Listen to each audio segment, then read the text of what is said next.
we mean by closed cultures. So we do actually have a definition, as you might imagine.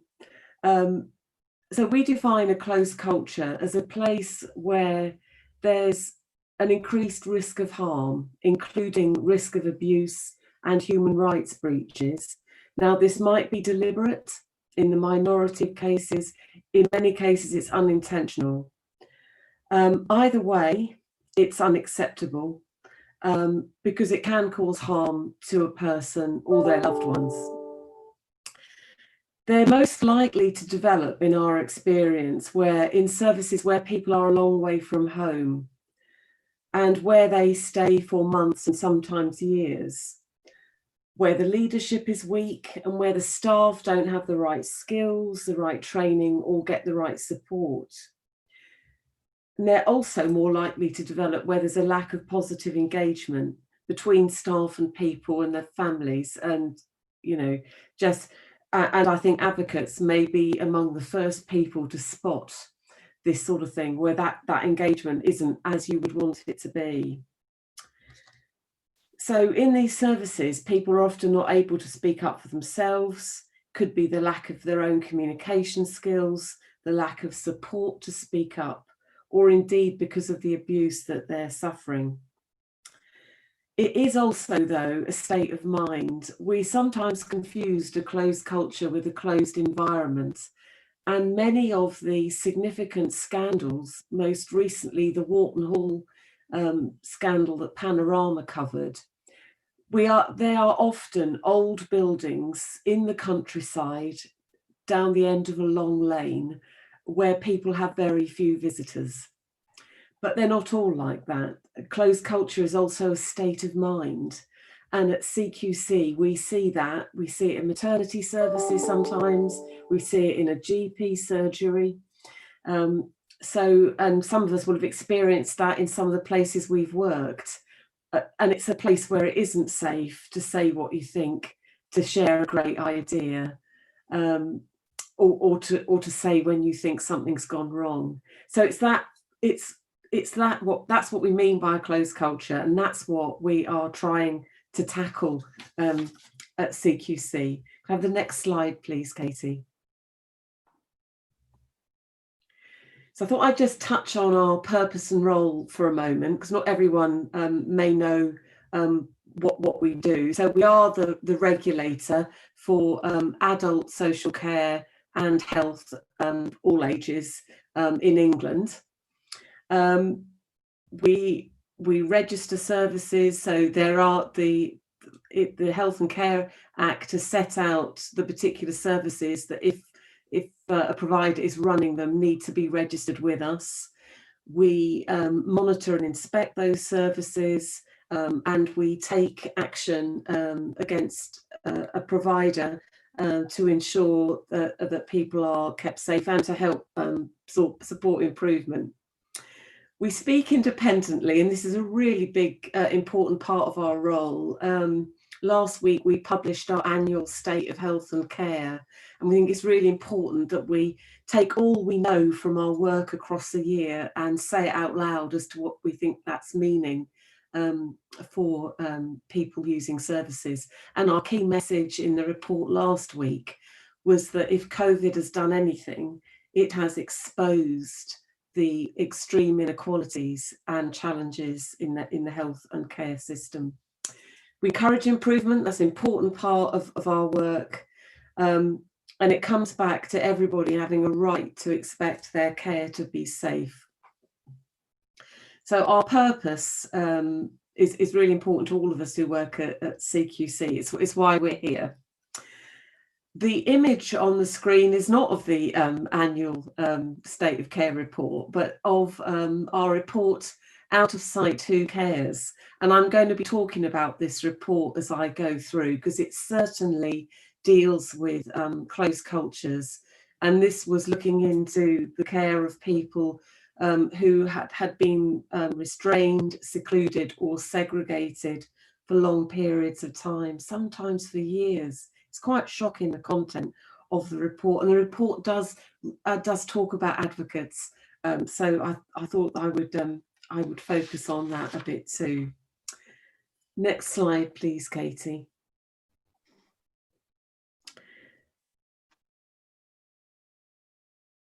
So focusing on the report for a moment, concerns about the use of restrictive practice and people being segregated are not new. The Mansell report in 2007 was the first to highlight the issues, and there have been many since. And there's often a focus on the care around people with a learning disability or autistic people. And this doesn't just happen in the NHS. There is a lot of people receiving a service for a living with a learning disability or mental health condition who may be paid for by the NHS, but are in fact in independent providers. So it can be quite hidden. So the report, as it says here, it tells the story from the perspective of the people who've experienced this segregation and restraint. We talk about what we found in terms of the current state of care for people, and we refer to the restrictive interventions that they've had. We have made a number of recommendations in the report, including addressing some of those to ourselves at CQC, and some of the work that I'm doing to improve how we regulate closed cultures is all part of that. Next slide, please. So this slide sort of headlines the findings. These findings are found on page 18 of the reports. And as you can see, number one on the list, access to high quality advocacy was varied and the roles undertaken not consistent. We found cases where we couldn't find any evidence that advocacy had been offered to people. And there was confusion sometimes between the people providing the service and the people who'd commissioned the service, understanding who the advocate was, who was doing what. So in that communication, key information was missed. And we found that advocates weren't always informed about people. So, and under pressure themselves, and sometimes feeling not enough time to support everybody that they're responsible for. And even when people did have access to advocates, we found examples where that advocacy was of a poor quality, where advocates were not upholding people's rights, and where advocates were not always engaged in decisions about the person's care. Now, that is not in any way to blame those people in that situation, far from it, because these would have been, it's all in context, isn't it? Some of the, as you all know very well, some of the circumstances in which advocates have to work are very difficult, not always welcomed, and it takes real effort and energy, doesn't it? And many barriers can be put in the way. But this is some of the aspects that we found. We are, on the back of the report, making some recommendations around advocacy, and we are suggesting, well, we've gone so far as to suggest there should be a definite portfolio at national level for this, but we think there should be an investment and an action plan to ensure that all autistic people and people with a learning disability or mental health condition have access to an independent advocate. Now, this is going to require adequate resourcing and specialist training for advocates, and this would expand on the recommendation of the Independent Review of the Mental Health Act and those that apply to informal patients and those receiving social care where their liberty is restricted under legislation. So we think there needs to be far more investment in advocates and far more effort made to ensure that everybody has the option of an advocate. And we think we at CQC must check on this. We must check how services are giving access to advocacy and involving people and their families in their care. And we'd like people receiving the service, families and advocates, to be involved in the development of services and individual care plans. Really important, because in many settings, when we talk about a care plan, we're really talking about a plan for the quality of somebody's life. It isn't all about, is it, what the exercise regime is, or the medication routine, or about challenging behaviour. It is about people's choices, about how they want to live their lives. And advocates have a huge contribution to make here, and I recognise that and applaud you all in your roles for doing that. Because in some services, the concept of choice is not as we would wish it. And sometimes, I use the example of a menu. If you go into a restaurant and somebody says you can have just what you like, you'll only choose what you know. We need, don't we? We need a menu that shows us what our options are and gives a bit of information about those options so we can make genuine choices. And advocates, in care settings have a huge role in that. Next slide, please, Katie. So this is Jen's story. So this is a best practice model. It wasn't all doom and gloom. So we found a model of advocacy for Jen that had been specially commissioned for her. She'd been in hospital for many years, and as it says on the slide, she was a long way from home. Well, I have to say most of the examples of advocacy we found were not like this. And we often found advocates were spread across multiple people and may have lost touch with people as they moved services. But Jen's story was different. She had been moved around and she was in a place 200 miles from home. However, her clinical commissioning group had serious concerns. I'm smiling as I say it because I think this is marvellous that they thought about this and did something about it. So they commissioned her, an advocate just for her, because they were having to place her so far from home, to be here, as it says on the slide, to act as their eyes and ears. And this advocate saw Jen once a week. And initially they focused on building a relationship, spending time in her company and talking to her or directly observing her care. The advocate made a point of reading Jen's notes and speaking to the ward staff attending her ward round, and they were able to ask questions of Jen's care team and advocate her wishes. And over the course of this, the advocate became increasingly knowledgeable about Jen and built the relationship to the extent that Jen felt safe to tell her things. And she was then able to act in Jen's best interest. And this advocate challenged some of the daily restrictions that were in Jen's environment and her routine, and also raised safeguarding alerts when she felt that the standard of care fell short of what was required.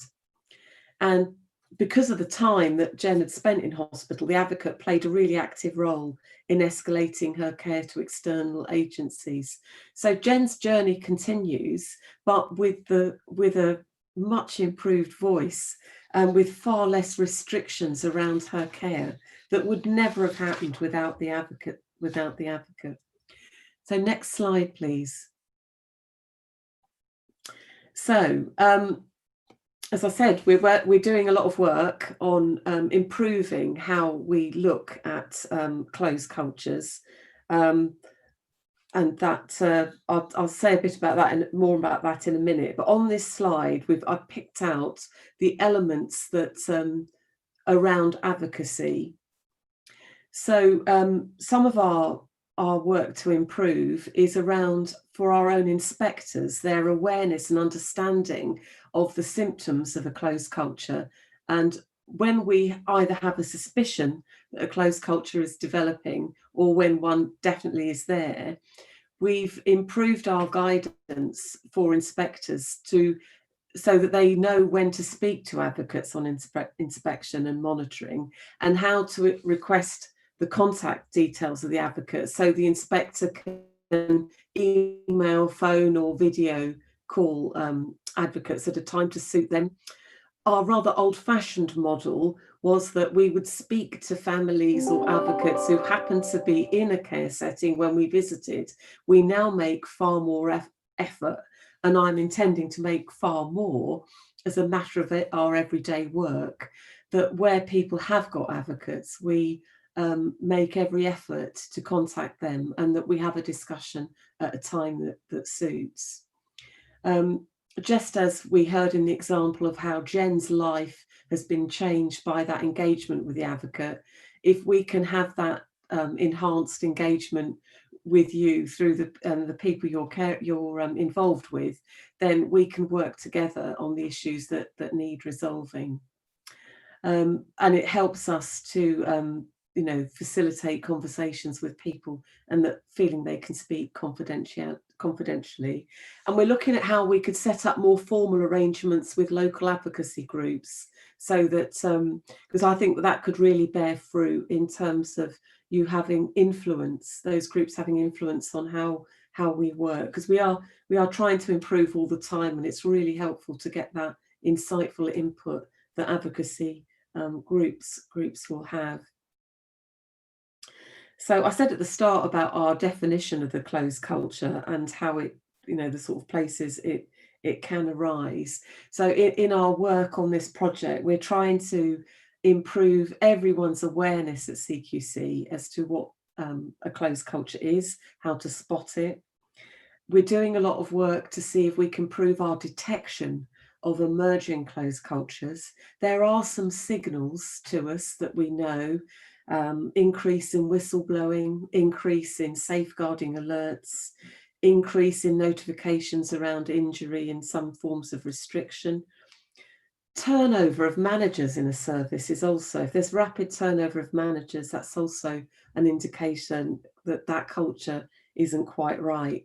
And so we're looking to see what we can do with our intelligence colleagues to understand these markers, and so that we can alert inspectors to the issues.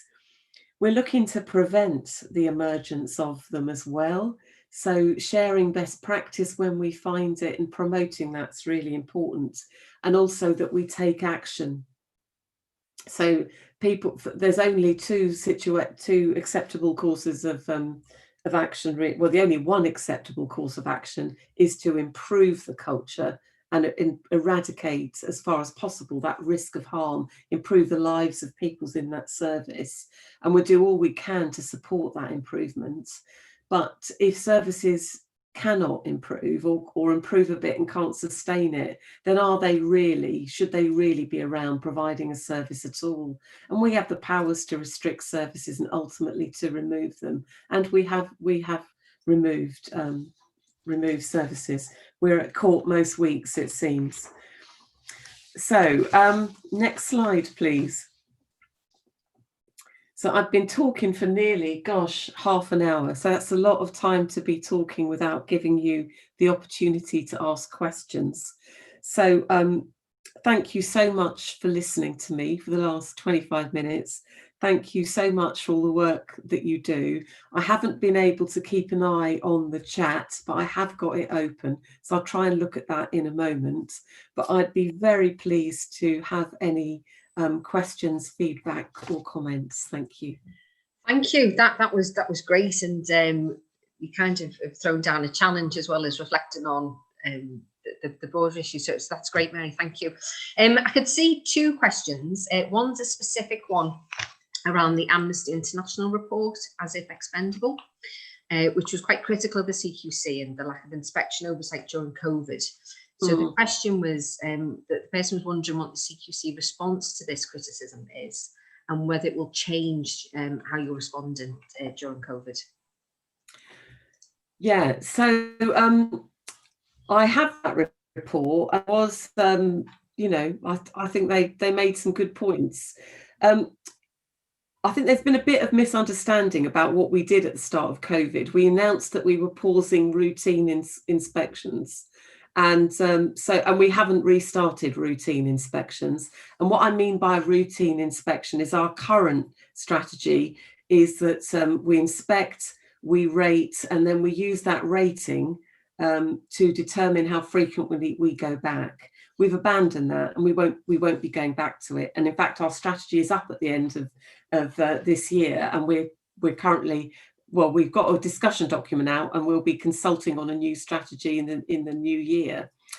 But where I work in adult social care, we've been inspecting really. So when we went in sort of February, March, didn't we? And we've been inspecting on a risk basis.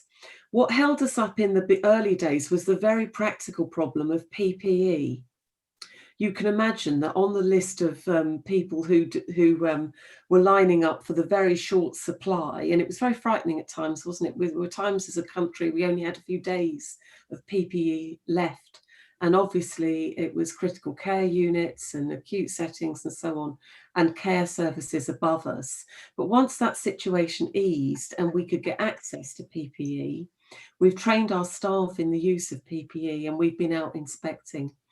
We didn't do nothing when we weren't out inspecting. We were making calls to providers, what we called our emergency support framework. And in the early days, it was much more of a supportive than a regulatory call. In some instances, we spoke to providers who were at their wits' end because they couldn't get PPE themselves, and we were able to sort of help with that locally, and try and in the early days advocate with supermarkets who didn't really understand. So do you remember the NHS hour?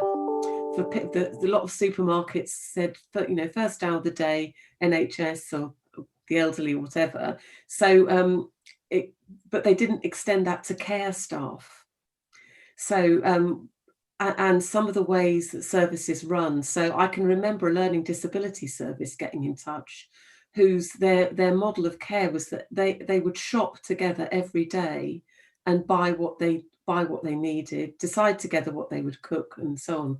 Well, the early days and shortages of food made that impossible, and it was quite hard in the beginning, though it did get sorted, for the likes of Sainsbury's and Tesco's to understand that other care settings and supported living had their own needs. So there was a lot of we spent a lot of time in the early days talking to the department and trying to get, it's one of the first things that happened was that GPs closed their doors, and we were very concerned what this meant for care homes where community staff weren't going into care homes and so on. So we may not have been out inspecting. This sounds like a defence. I don't mean to sound defensive at all. I'm just sort of sharing about what we were up to. So I think we've done some inspections in hospitals, some in our primary medical care, but majority in adult social care. And we are prioritising the risk scores that we give services. We're prioritising anywhere where there's a sniff of a closed culture. And some of the ones we've been out to, that's exactly what we found. And we're taking a lot of enforcement action at the moment. So yeah, but right, absolutely right. And we've learned from the last time, take it on the chin. Of course, there's been issues because we weren't out there. But now, thanks to PPE and what we've learned from wave one, we're in a much better position, and we're not stopping inspecting. Even the areas that are tier 3, we are carrying on inspecting. The only way we wouldn't inspect is if there's a police roadblock at the end of our streets that mean we can't get out. That's good to hear. That's good to hear. That was a very long answer. I'm sorry.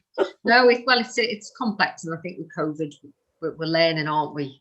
Yeah. I think fundamentally we're really concerned about, because that network people have of families, friends, advocates, CQC inspectors has just disappeared overnight, hasn't it? And yeah. I think we are really concerned, particularly for those who perhaps can't express themselves clearly, and it's harder for them to say that they're unhappy.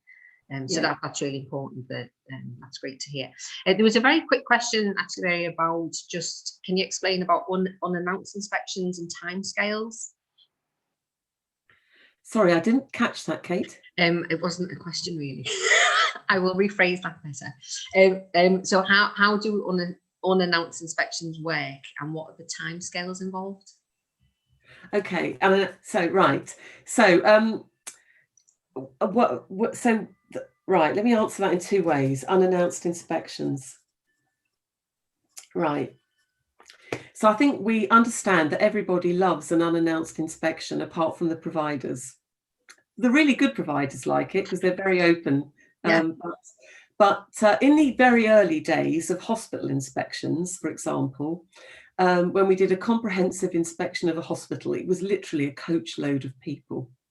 All the doctors and nurses working with us, the inspection team. You can't descend on hospital with that many people without warning because the people you want to see aren't there. But that was then, this is now. For adult social care, services have always been largely unannounced, although they worked on a timescale that meant people could probably predict roughly when their inspection was due. I've stood in a service and looked in an events diary and seen CQC inspection, pencil mark, question mark. Mm. So we need to mix it up a bit. But and at the moment, we're doing a lot of inspections of infection prevention and control and so on, and we're announcing those from the car park. So that's almost unannounced, isn't it? But people literally, there are some exceptional services where it might be very small numbers of people living, or the needs are such that it would be so disruptive to come without warning. We might exceptionally not, announce there. But in the big review, we've had that CQC, an independent review that CQC commissioned after Wharton Hall, Professor Glynis Murphy from University of Kent. We've had part one of her recommendations, and part two are coming to us this December. In part one, she recommended that all inspections should be unannounced, and that inspection should also be out of hours, evenings, weekends, and so on. And we're absolutely looking. We do that a bit, sort of, but we are going to bake that in. So I think being there at a shift change. This is not about catching people out in terms of abuse, because that, so the really dreadful instances of it, we're talking about criminals who are shielding their criminal, disguising their criminal behaviour.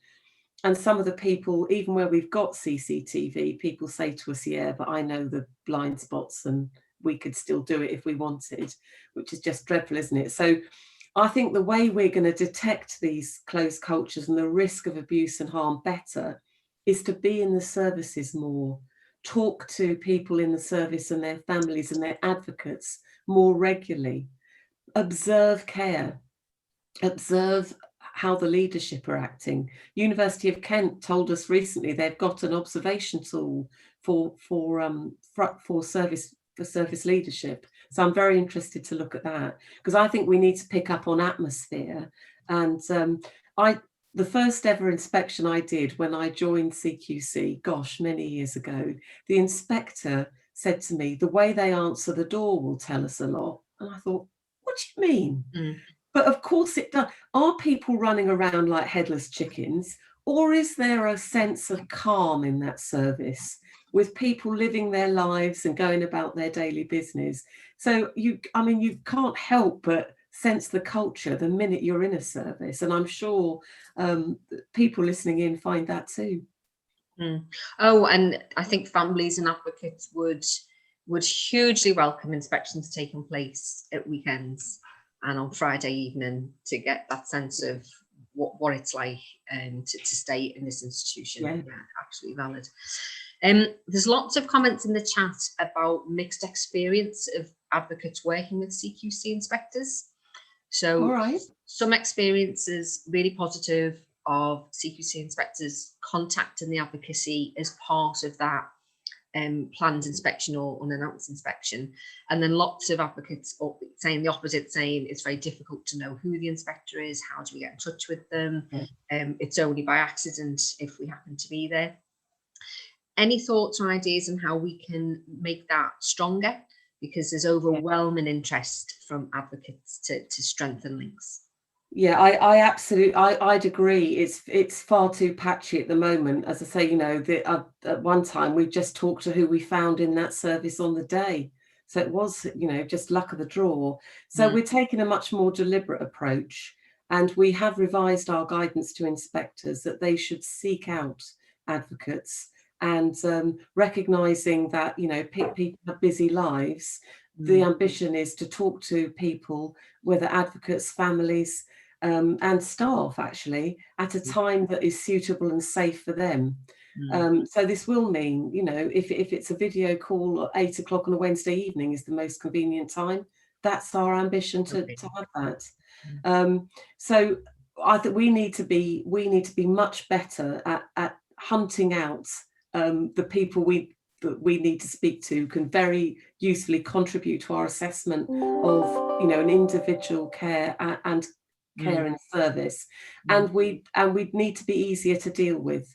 We absolutely do. And you know, I do think we've had some improvements in our contactability, but you know, there's more a lot further to go, and that's part of what the project I'm involved in is looking at. Yeah, because I think we think as a community that we've got so much intelligence about institutions, and whether that's what they're great at or what they're appalling at. And I think it would save you guys time. Yeah, I'm sure it would. We need, we want to suck all that information in. We really do. Yeah. A question that's interesting about when you speak to people who use services, how do you identify those people? And I think that a bit of context around that question is, I think people are concerned that the provider identifies people who might be described as more compliant or easier, who might give a better impression of an institution or provider. How do you kind of get a range of experiences? Well, the inspectors are trained to try and seek that range, and they, you know, inspectors need a dose of skepticism, which I'm pleased to say they, you know, generally have. You really need to be a curious soul to be an inspector, and to have that sense of when you're being guided in a particular way. I've myself, you know, been on a provider taking me on a tour. And it becomes obvious that everywhere we go, they know we're coming and they've cleared up and all the rest of it. So inspectors have a nose for that sort of thing. So breaking away, you know, going to the far end of the corridor. Of course, it is helpful to know what people are dealing with. So that conversation, in a hospital setting, somebody who's recently had terrible news, or that, you know, somebody who's recently bereaved, we do need to take some information on board to try and, you know, to be fair to people. And in some services where there's some challenging behaviour, we want to understand how we need to behave in a way that will help people feel safe. So yeah, and because everybody's got subjective experiences, haven't they? And we know that. I think we get worried though when somebody is talking to the inspector and the care staff members there. So it's very difficult then for that person to express. And I know people who, you know, have said everything's fine because the care staff is there hovering. Terrified of saying anything. So there's quite obvious moments, isn't there, that we need to unblock? There absolutely is. And you know, so there'd be very few situations that it wouldn't be appropriate. Yeah, you know, and whether advocates one-to-one. Well, I'm wondering, because advocates will have a relationship with that person, so whether an advocate can support the person rather than the care members. It's things like that, isn't it? Thinking about from the person's perspective, what would work. Yeah, absolutely. Thank you. Deborah, you okay? Excellent. Question about the CQC review of the use of DNA CPRs. All right. And how can advocates input? I don't know, Katie, is there a link or anything? Is there a... I don't know the answer to that, but I will find out and let you know, Kate. It is our colleagues in our primary medical services who are in the lead on that. And it's at very early stages of development of the project. I think we've only just sort of agreed what it is we're going to be doing. We're absolutely delighted to be doing it because it was obvious from early doors in the pandemic, that there were some terrible, usually GPs to be fair. Yes. Yeah. Just blanket for the whole community, terrible. Yeah. And again, advocates have been at the very front line of challenging them, and I think it would be great for us to have an easy way to I'll come back to you, Kate, with information about that. Great. So I'm going to the Q&A now. So there's a question about, can we define what we mean by advocacy groups, please? Well, where they, what do I mean by advocacy groups? I mean, where there are groups or support, wherever advocates gather, whether within an organisational group or informally, where they exist, we're exploring about how we could work with them. So finding them would be the first part of that work. Yeah. And I think it's got to be broad, hasn't it? A broad definition of advocacy. We've got formal statutory advocacy where you'll want to speak to them, and then informal family groups and formal advocacy family groups. Yeah. Okay, June has asked, I believe that supported living providers are closed cultures. Are the CQC going to do anything about supported living providers who are unregistered and unregulated? Well, in our periodic reviews of the legislation, when we get to say what we think we need, supported living services are regularly discussed, because actually we have very limited, the only bits of supported living that we have any powers to do anything about is the element of personal care. So that, you know, that is a challenge, but I think we must share what we know with relevant parties. So talking to commissioners and putting that challenge in, just because we haven't got formal powers doesn't mean we can't ask a question, but it does mean it's limited to how far we can go. But I would recognise that. I'm always interested to know have people genuinely had a choice in who they're living with? Because, you know, the issue is, you know, is this really a care home by any other name? Yes. Yeah. Yeah. Thank you.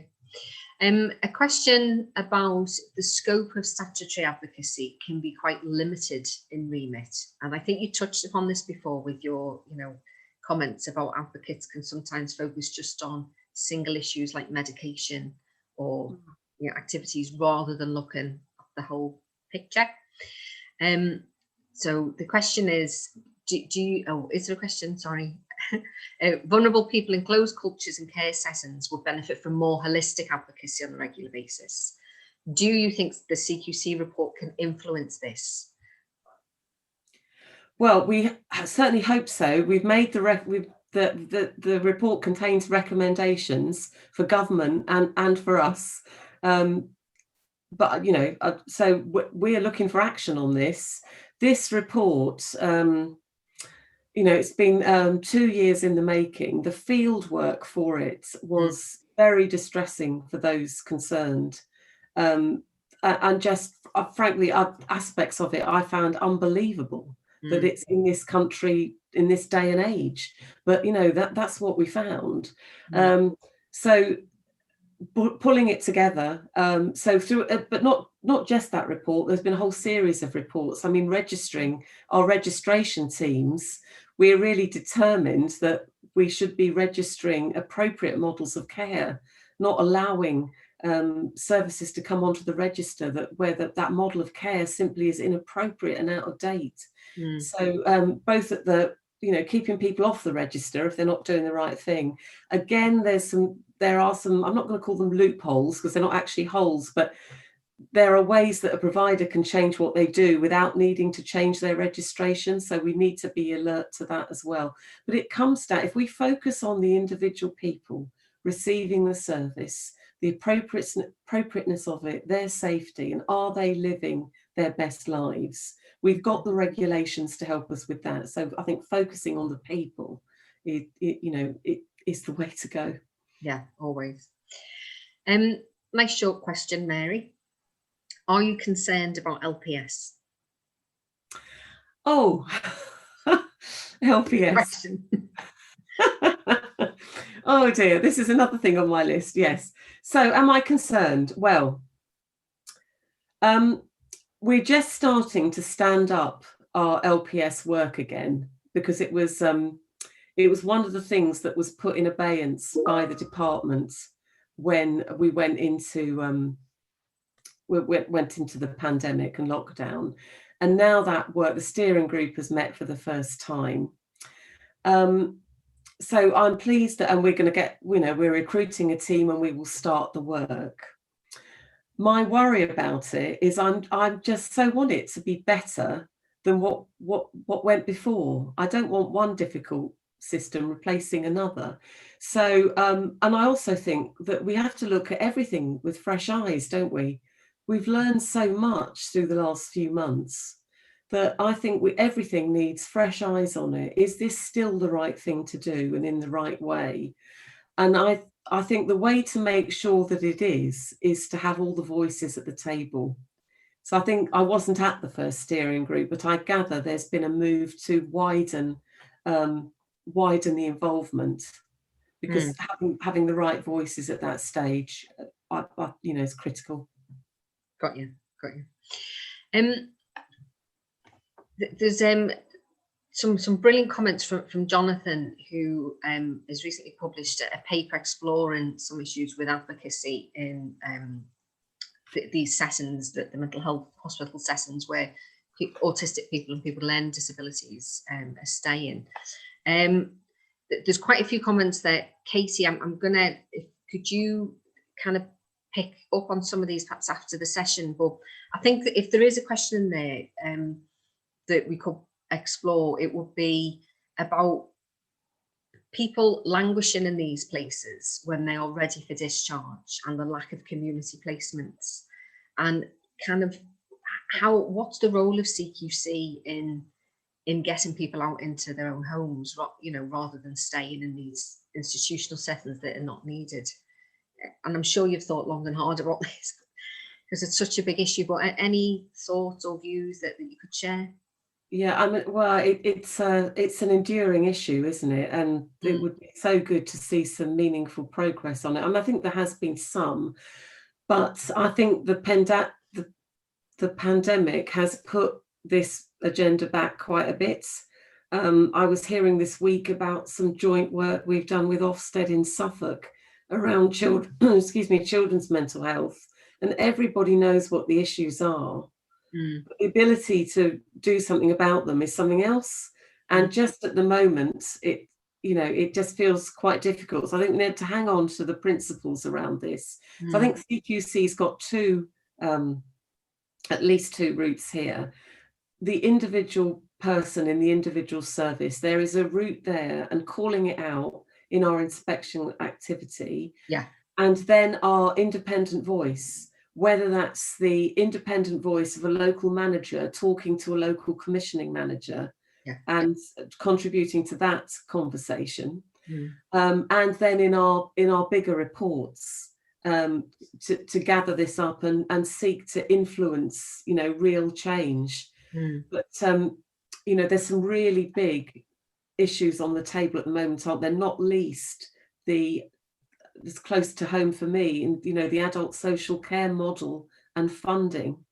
We need it's been kicked down the road so many times by different governments, hasn't it? We really need resolution.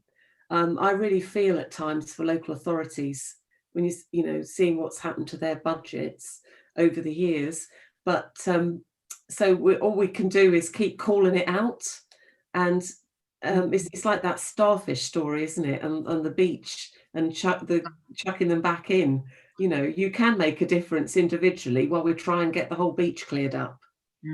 Yeah, I think we might be interested. The questions might be interested in about enforcement action where this is a kind of a repeated thing. Is there any enforcement action you can take where held for too long? Yeah, so the enforcement action comes when there's a breach of a regulation. So if the evidence was that that situation amounted to a breach of a regulation, then that's the gateway to enforcement. Okay. Now, we've got civil enforcement and criminal enforcement, and we do both. In the vast majority, well, no, I'm not going to say that. I haven't got the evidence for that. Let me say, in many cases, flagging things up, the reaction of the provider is to want to make the improvements. Fix it. And fix it. Yeah. So we'd want to give people, we want people to fix it. If they can't fix it or they can't sustain that fix, then we have to look at what enforcement would do. Sometimes it's what we might call a positive condition on someone's registration. So saying you can't take anybody else in your service without our approval, and we want a weekly report from you on what you're doing to improve whatever the situation is, right down to saying to a provider, you cannot provide that element of your service anymore, and ultimately to remove them from the register. So there's sometimes we get to the door of the tribunal and there's last minute improvements, but I personally find it quite hard to be in a fight with a provider when they're arguing about trying to defend themselves against the indefensible. It is, but it's always, to balance that, the services that improve, and when we follow up with people and they're in a different setting and having a much better life, that's just about as satisfying as it gets. Sure. Thank you. Thanks for that. That was interesting about the enforced action. I think many advocates wouldn't have known that, so thank you. I can see 2 more questions on the Q&A. One question is about lots of people in community settings and again supported living who lack capacity aren't having the community dolls or the 1.2 rep. And if there's no family involved, they're not having that regular representation. So the question is, how are you inspecting these services where you don't go in the same way as with residential homes? So the supported living, so they don't get that type of inspection. We do have a requirement to inspect dolls, and we have in the past relied very heavily on regular inspections to fulfil that duty. And just at the moment, we're not. Because at the moment, we're not looking at everybody regularly. We are looking at the high risk. We're looking at, risk of harm or actual harm.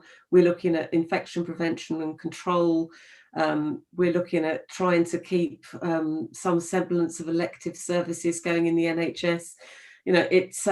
I couldn't pretend that we've got our eyes on those services in the way that I wish we could at the moment. Okay. And I think when the LPS we need to ensure that the LPS scheme can be scrutinised in a far more effective way than has happened with dolls. We still report on dolls, and we did as part of our recent state of care report, but it isn't getting the attention it needs. Okay, and does that concern you? Absolutely. It's I will try and catch up with the chat afterwards and respond, but I recognise that there's many things that we CQC we've not always done the best that we could do, and we have got things wrong and we have missed things. We absolutely have. My energy and focus is on trying to make that better. Yeah. As long as as long as we've got human beings involved, there's always that chance, isn't there? But it's not about being perfect. It's about being open to that feedback and always wanting to learn and get better. Yeah. I think we'll say amen to that. Right. Any other questions? A question about DNA CPR. Do CQC inspectors check about DNA CPRs? And I think concerns that checking that care homes have a full understanding, so inspecting the staff's understanding of DNA CPR. This person's experience has been that managers don't know what to look for, and it's only by chance if an advocate's noticed and challenged them. Yeah, so we would, that is part of the inspection process. We would want to know, because it'd be part of the care planning. We'd want to know about capacity, involvement. There are many basic misunderstandings here, aren't there, about you can just sort it out with the family being a common one. So really just do it. Yeah. Without And understanding that a do not resuscitate order doesn't mean that, you know, I have to put up with these headaches, or I have to put up with this. That it's, you know, they can be interpreted as a no care at all. Yeah. So I mean, I think it is an area that is it's a good thing to discuss at a service, because it can reveal a lot. It's more, you know, what is that phrase? More than the sum of its parts, because it does give us insight into people's understanding about capacity, about decision making, about support for decision making. So I'm not pretending that we check everyone when we go in, but to select some and look at them closely, really important to do that. Yeah, thank you. Right, well, I mean, there's so much, and I'm so sorry if I have missed a brilliant question from anybody. It's not being deliberate, it's because I'm trying to filter everything. But I think, should we call it there, unless there's any last questions? I think the chat box is brilliant for you to read.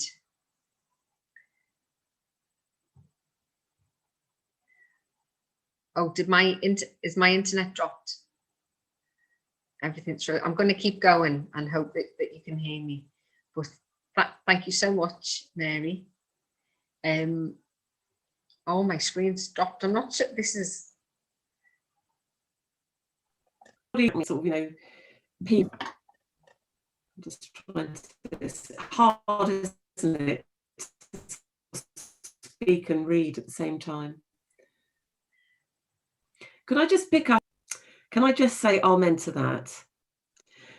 So in the research that Glynis Murphy has done for us as part of her work, every single scandal there has been, not just here, but abroad as well, because it's gone global, this looking to see how we can improve in this area. In every single case, somebody had a feeling that something was wrong, and the inspectors of Wharton all had a feeling that something was wrong. And we ignore that instinct and feeling at our peril, don't we? And it isn't just a feeling, it's actually our brains computing our experience and skill and knowledge and picking up that things aren't right.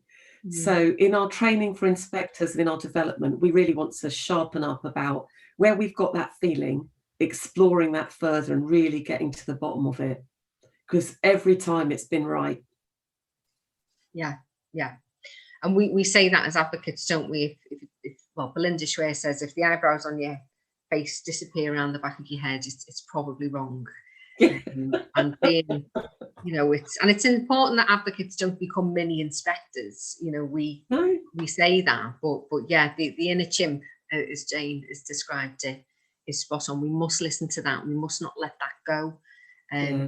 Jonathan calls it professional curiosity. I call it healthy cynicism. It's the same thing, isn't it, of not letting something go. But yeah, thank you so much, Mary. That was great, and we'll get the chat, I think, because there's some golden experiences in there that came through. Okay. Well, thank you for inviting me. Thank you for listening, and yeah, I'm sorry I can't stay all day. Next time. Yeah. All right, and thanks to everybody who participated on the chat, and some brilliant comments and questions coming through. Our next session is about equalities, led by the amazing Jackie Jobson. So do join us at 11 o'clock for that session. And yeah, thank you again. That was a really good session, I felt. So see you at 11, guys. Take care.